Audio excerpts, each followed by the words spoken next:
Cette actualité vous est présentée en collaboration avec Cryptost Research. Ayez un temps d'avance sur le marché crypto en rejoignant notre communauté premium.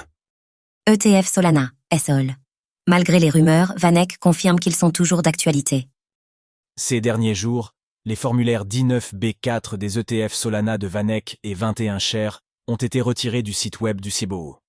Alors que des craintes sur l'avenir de ces produits ont commencé à émerger, le responsable de la recherche sur les actifs numériques de VanEck a tenté de rassurer sur le sujet.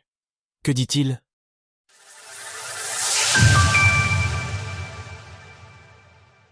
VanEck rassure au sujet de son ETF Solana, SOL.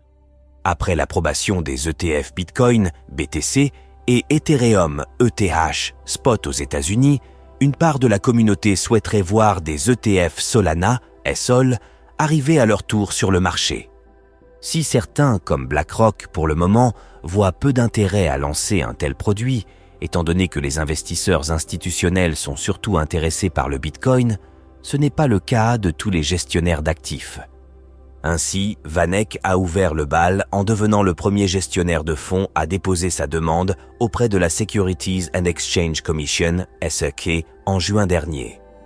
Toutefois, cette candidature a été remise en cause ces derniers jours depuis que les formulaires 19B4 ETF Solana de VanEck et de 21Shares n'apparaissent plus sur le site web du CBOE, la bourse où ils doivent être cotés.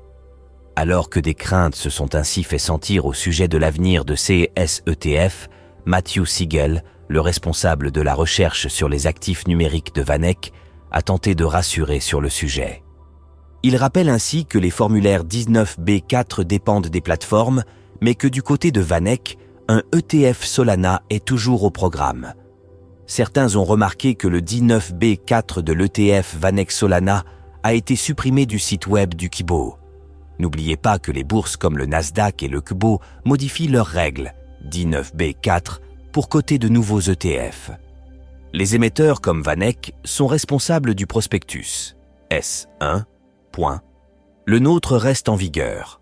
En outre, il rapporte que VanEck considère le sol comme une commodity, au même titre que l'ETH et le BTC, et souligne des progrès substantiels dans la décentralisation de la blockchain Solana en l'espace d'un an.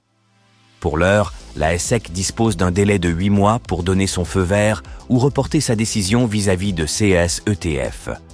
Lorsque l'on voit les obstacles auxquels ont dû faire les ETF Bitcoin et Ethereum, une éventuelle approbation des ETF Solana semble peu probable avant de nombreux mois. De son côté, le sol s'échange à 145,7 $, en hausse de 2% sur 24 heures lors de l'écriture de ces lignes. Avec une capitalisation de 67,95 millions de $, l'actif se positionne à la 5e place du classement des crypto-monnaies, derrière le BNB. Retrouvez toutes les actualités crypto sur le site cryptost.fr.